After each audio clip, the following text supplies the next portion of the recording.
Hello दोस्तों, आप सभी का स्वागत है Shri Shyam classes YouTube channel पे।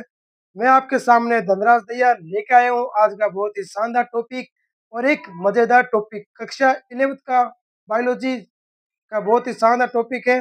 आज हम डिस्कस करेंगे फ्रॉग के बारे में, यानी कि मेंढक के बारे में। आज हम संपूर्ण जानकारी देखेंगे कि किस तरह से यहाँ से क्वेश्चन बनते हैं हमारे कॉम्पिटिटिव एग्जाम में, हमारे बोर्ड के एग्जाम में। तो जो फ्रॉग होता है यानी कि मेंढक, वो उभयचर की प्रजाति में पाया जाता है। उभयचर यानी कि उभयचर का मतलब क्या होता है, पहले हम इस शब्द को जान लेते हैं। उभयचर का मतलब होता है कि ऐसे प्राणी, यानी कि ऐसे एनिमल जो जल में ही वास करते हैं, जल में ही, वो वाटर में भी रह सकते हैं और स्थलीय यानी कि भूपट्टी भी पर रह सकते हैं, उसे ही उभयचर कहते हैं। तो मेंढक एक ऐसा प्राणी है, ऐसा एनिमल है जो जल में ही वास कर सकता है, जल के साथ स्थलीय पट्टी पर वास भी कर सकता है। हम भारत में बात करें कि भारत में कौन सी मेंढक की प्रजाति हमें ज्यादा से ज्यादा देखने को मिलती है बच्चों, तो भारत देश की बात करें तो भारत में सबसे ज्यादा मेंढक की राना टिग्रीना प्रजाति देखने को मिलती है। और जो मेंढक की त्वचा होती है, मेंढक की त्वचा नम और फिसलने को देखने को मिलती है। आपने कभी देखा होगा जो बरसात के मौसम होते हैं तो ज्यादा से ज्यादा मेंढक देखने को मिलते हैं हमारे आसपास के घरों में, नालियों में। तो मेंढक की वो जो त्वचा होती है वो म्यूकस ग्लैंड से देखने को मिलती है, यानी कि सेल्स ग्रंथियों द्वारा निर्मित होती है। उसके कारण वो मेंढक किसी के हाथ, अब मेंढक को हम हाथ में लेंगे ना तो वो फिसल जाएगा हमारे हाथों से, क्योंकि जो उसकी त्वचा, जो स्किन है, वो म्यूकस ग्लैंड से होती है। अब हम बात करेंगे मेंढक। सर ये बता दो भैया कि मेंढक श्वसन कैसे करता है। तो मेंढक श्वसन करता है गिल्स के द्वारा। मैं आपको बता देता हूँ, मेंढक में जो श्वसन की प्रणाली होती है वो गिल्स द्वारा होती है। और जो होता है वो टेडपोल होता है। गिल्स, जो टेडपोल होता है वो क्या होता है? टेडपोल होता है मेंढक का लार्वा। आपने कभी देखा होगा गंदे पानी में या नालियों में अक्सर मछली के देश से हमें कोई चलते फिरते देखने को मिलते हैं जीव, तो उसे ही कहते हैं टेडपोल। वो अक्सर श्वास की क्रिया, रेस्पिरेटरी की क्रिया, वो गिल्स द्वारा यानी कि गल फंडे से करते हैं। और टेडपोल का निर्माण, सॉरी, टेडपोल उत्पन्न कैसा होता है भैया, ये बता दो। टेडपोल यानी कि मेंढक का लार्वा हमें कैसे उत्पन्न होता है? एक मादा मेंढक यानी कि एक फीमेल फ्रॉग और एक नर फ्रॉग वाटर में अपने शुक्राणु और अंडाणु इंजेक्ट करते हैं। वहां से सलाइन होकर लार्वा का निर्माण करके टेडपोल का निर्माण होता है। कभी आपने देखा होगा पानियों में मेंढक ट्र ट्र ट्र ट्र ट्र की आवाज करता है, कभी आपने सोचा ये क्यों करता है? अब हम इस पर भी डिस्कस करेंगे। ट्रैक्टर की आवाज इसलिए करता है पानी में क्योंकि वो एक फीमेल फ्रॉग को अपनी ओर अट्रैक्ट करता है फर्टिलाइजेशन के लिए, यानी कि निषेचन के लिए।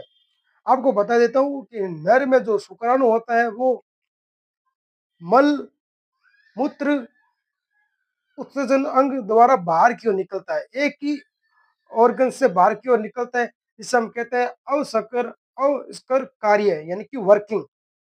जिसमें मेंढक का अवसर कार्य में क्या क्या देखने को मिलता है हमें? मूत्र, मल और गैमिट सामान्य मार्ग, एक मार्ग से हमें बाहर की ओर देखने को मिलता है। और वो पानी में सारे इंजेक्ट कर देता है। वहां पे उसको जो मादा मेंढक होती है यानी कि फीमेल फ्रॉग अपने अंडाणु और मेंढक के शुक्राणु संलयन होकर एक लार्वा यानी कि टेडपोल का निर्माण करता है। अब हम बात करेंगे कि मेंढक के रक्त में होता क्या है। तो आपको बता देता हूँ, जो मेंढक होता है फ्रॉग, उसके रक्त में न्यूक्लियोइड आरबीसी होती है, यानी कि केंद्रक पाया जाता है मेंढक की आरबीसी में। बल्कि हमारे ह्यूमन बीइंग में आरबीसी नहीं पाई जाती दोस्तों। और मेंढक में डब्ल्यूबीसी यानी कि व्हाइट ब्लड सेल्स भी देखने को मिलती है। इसके साथ साथ आरबीसी भी देखने को मिलती है, यानी कि रेड ब्लड सेल्स देखने को मिलती है, प्लेटलेट्स भी देखने को मिलती है। बल्कि आरबीसी में मेंढक में न्यूक्लियस देखने को मिलता है। अब हम बात करते हैं कि मेंढक के शरीर का सबसे बड़ा ऑर्गन कौन सा है, यानी कि जो फ्रॉग की बॉडी होती है इसमें सबसे विशाल यानी कि सबसे बड़ा ऑर्गन कौन सा होता है? तो सबसे बड़ा ऑर्गन होता है लीवर यानी कि यकृत। अब हम बात करते हैं जो पित्तशय होता है, पित्तशय संग्रहित करता है। पित्तशय क्या संग्रहित करता है? मेंढक में जो पित्तशय होता है वो संग्रहित करता है बाइल यानी कि पित्त। पित्त सही है तो वो पित्त को ही संग्रहित करेगा ना, या आप बात सोच सकते हो। और मेंढक एक मांसाहारी प्राणी है, यानी कि वो मांस भी खाता है, ठीक। और ज्यादातर मेंढक आपको गंदे पानी में देखने को मिलता है। तो अब हम बात करेंगे कि मेंढक के वक होते हैं, मेंढक के वक किससे निर्मित होते हैं। तो मेंढक के वक की बात करें यानी कि किडनी की बात करें तो वो मीजो कार्पिक यानी कि मध्य वक्य से देखने को मिलते हैं हमें। और जो ओमोनिटिक ओमोनिटिक होता है वो टेडपोल का लार्वा होता है, यानी ओमोनिटिक ओमोनोटिलिक, ठीक है। ओमोनोटिलिक होता है मेंढक का लार्वा, यानी कि जिसे हम टेडपोल कहते हैं। और यूरियोटिक क्या होता है? यूरियोटिक यूरियोटिक होता है वयस्क मेंढक का फ्रोग, उसे वयस्क जो होता है ना एडल्ट फ्रोग, उसे हम यूरियोटिक कहते हैं। अब हम बात करें एक मेंढक, सर मेंढक में क्या टेस्टिस होता है? हाँ होता है टेस्टिस। कैसे होता है टेस्टिस, ये भी बता दूं। जो मेंढक होता है फ्रोग, फ्रोग में जो टेस्टिस होता है वो के से जुड़ा होता है, यानी कि किडनी से जुड़ा होता है। ये एक इम्पोर्टेंट पॉइंट है, आपको नोट करना होगा ये इस पॉइंट को, यहाँ से क्वेश्चन हर साल बनते हैं। जो मेंढक का टेस्टिस होता है वो किडनी से जुड़ा हुआ होता है। जो ये देखो, जैसे ये किडनी है, मेंढक की किडनी है, यहाँ पे टेस्टिस जुड़ा होता है।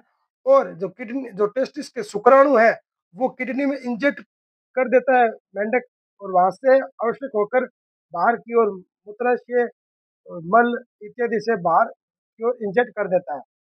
ये कॉन्सेप्ट इम्पोर्टेंट है। अब हम बात करते हैं कि मेंढक में निषेचन होता है। तो आपको पूछ लिया जाए कि मेंढक में निषेचन इंटरनल होता है या एंडो होता है, यानी कि अंदर की ओर होता है यानी कि बाहर की होता है। तो मैं आपको बता देता हूँ दोस्तों, मेंढक में जो निषेचन की प्रक्रिया यानी कि फर्टिलाइजेशन की क्रिया, वर्किंग, वो इंटरनल होती है, यानी कि बाहर की ओर होती है। जैसे आपको समझाता हूँ, एक है मेल फ्रॉग, हमारे पास है एक नर मेंढक और एक है फीमेल मेंढक, ठीक। और जो मेल फ्रॉग है इसके स्पर्म अगुणित होते हैं, यानी कि एप्लॉइड होते हैं, ठीक है। जो फीमेल है और वो जो अंडाणु इंजेक्ट करती है बाहर की ओर, वो एप्लॉइड होता है। और जो वाटर है, वाटर यानी कि जल में दोनों के शुक्राणु और अंडाणु पानी में आ जाते हैं, वहां से सलाइन होकर यानी कि फ्यूजन होकर एक लार्वा का निर्माण करता है, इसे कहते हैं एम्ब्रियो, यानी कि जिससे एडल्ट फ्रॉग का विकास होता है। अब हम बात करते हैं कि मेंढक की जो टंग होती है यानी कि जीभ, आपने देखी होगी कि मेंढक की जीभ यहाँ से जाडी होती है, थोड़ी द्विशाखित होती है, यानी कि दो वलों में से ऐसे होती है मेंढक की जीभ आपस में। और मेंढक के लार्वा अवस्था को टेडपोल कहते हैं। प्रयोगशाला में अक्सर आपको देखा होगा, जो भी साइंस के स्टूडेंट हैं, मेडिकल फील्ड से बिलोंग करते हैं, अक्सर उनको मेंढक का प्रैक्टिकल देखने को मिलता है, यानी कि देखने को वो करते हैं, जिसे हम भारतीय मेंढक को राना टिग्रीना कहते हैं। और मेंढक का कायांतर किसके द्वारा नियंत्रित होता है? थायरॉक्सिन द्वारा। तो आई होप, मैं आशा करता हूँ, उम्मीद करता हूँ आपको फ्रॉग का कॉन्सेप्ट समझ आ चुका है। अगर चैनल पर नए हो तो चैनल को लाइक सब्सक्राइब करना ना भूलिए। धन्यवाद, मिलते हैं अगले नेक्स्ट वीडियो में ऐसे ही 3D एनिमेशन के साथ। धन्यवाद, वेलकम।